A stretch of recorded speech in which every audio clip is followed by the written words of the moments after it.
As you've seen thus far, the primary visual elements of most video projects is video, but still images are a great asset that you can utilize and be able to enhance your projects.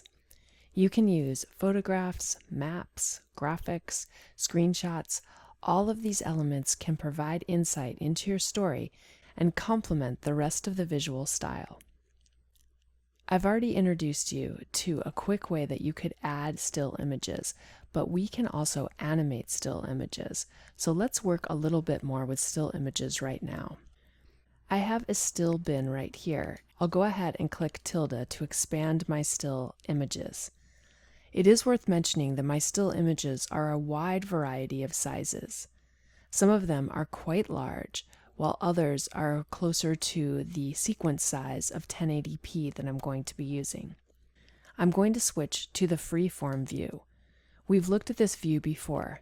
This allows you to grab images and organize them in any particular order that you're interested in. So I have a few images that are not quite the right size and I've moved them out of the way. What I'll do is I'll select the rest of the images. Then I'll click tilde to collapse my still bin. Now what I'm going to do is I'm going to add these to the timeline. I already have an audio track in my timeline, and we're just going to add the still images into the timeline. If you add still images into your timeline, by default, they're going to display at 5 seconds apiece. So each of my images is just going to be on the screen for a duration of 5 seconds.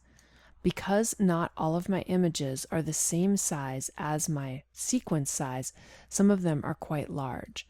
I'm going to select all of the images, we'll right-click, and we'll choose Scale to Frame Size. This is going to set all of my images so they're the exact size of the frame.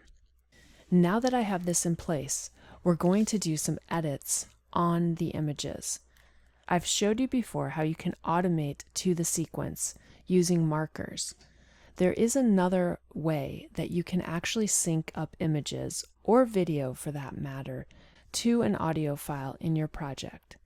This technique is called top and tail editing.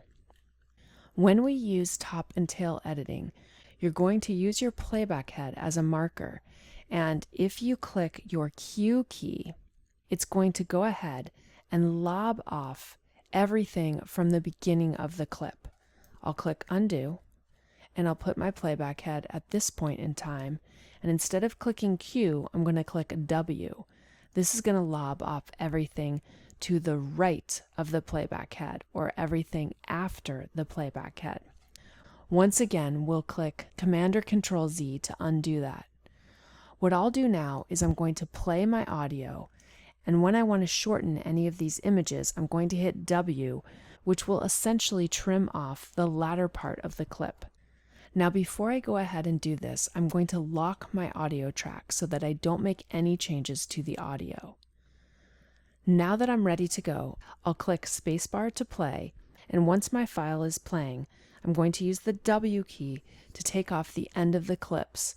This will allow me to trim the clips to the beat of the music. Let's take a listen and a look.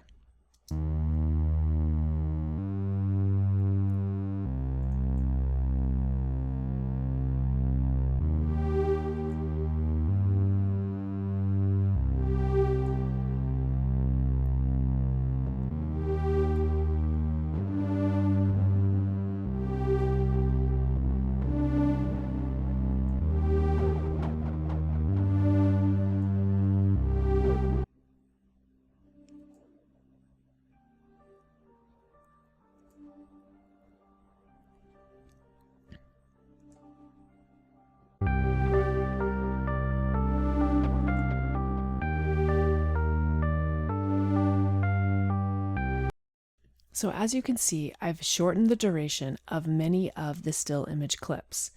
If we play through, the clips will now change at the beat of the music, like so.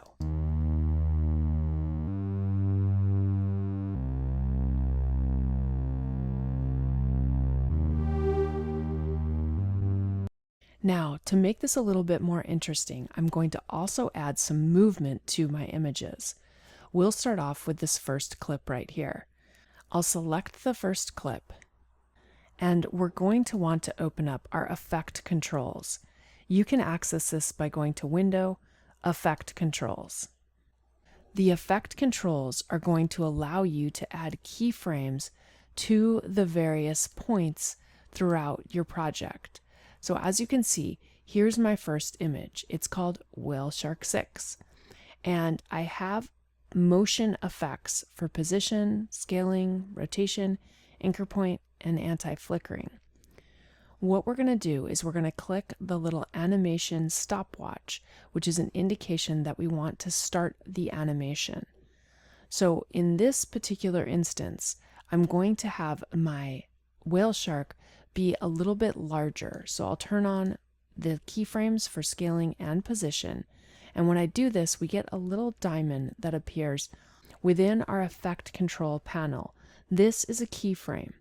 What I want to do is I'm going to move my playback head to the ending of this clip. The easiest way to do this is to click my down arrow key, which gets me to the beginning of the next clip, and then I'm going to click my left arrow key once, which gets me to the last frame of the first clip. Now what we're going to do is we're going to scale up slightly. So I'll just scale up to about 120%, just so it's a little bit more obvious. This is just going to add some subtle movement to the whale shark. So let's take a quick view. Great. Let's work on the second clip. I'm going to move my playback head to the beginning of the second clip.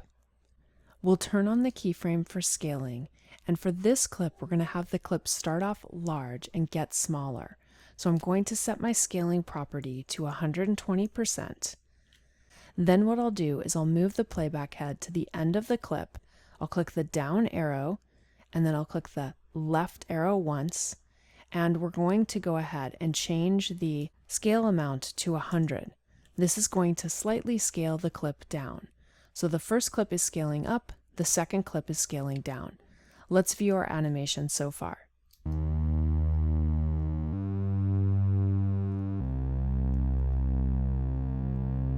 Nice. Now what I'd like to do is I'd like to apply these effects to every other clip. So all of the odd clips are going to start at the regular size, and then they're going to slightly scale up. All the even clips are going to start at a larger size and then scale down. In order to automate this process, I'm going to select the first clip. I'll go to the motion area of the effect controls and right-click. I'm going to save this as a preset. We'll go ahead and we'll call this Scale Up. I'll click OK, and now that's going to be saved as a preset.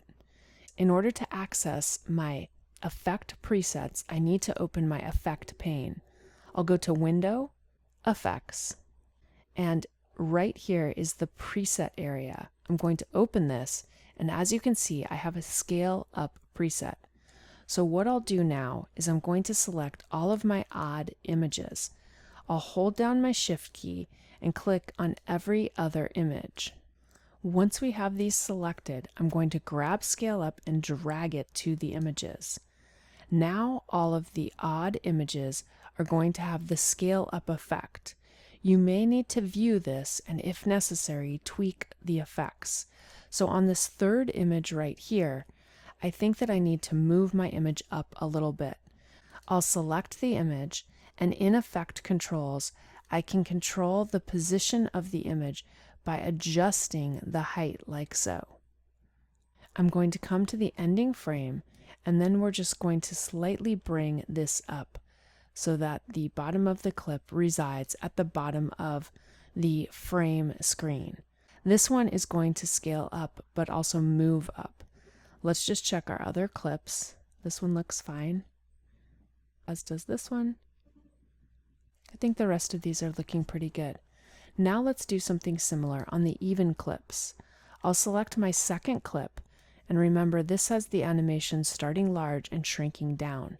We're going to go to the Effect Controls, we'll right-click on Motion, save this as a preset, and we'll call this Scale Down. Then I'm going to select all of my even image clips. Now that I have those selected, I'm going to grab my scale down preset and drag it to those clips. It should apply the preset to all of those clips. Let's take a partial look at our sequence now.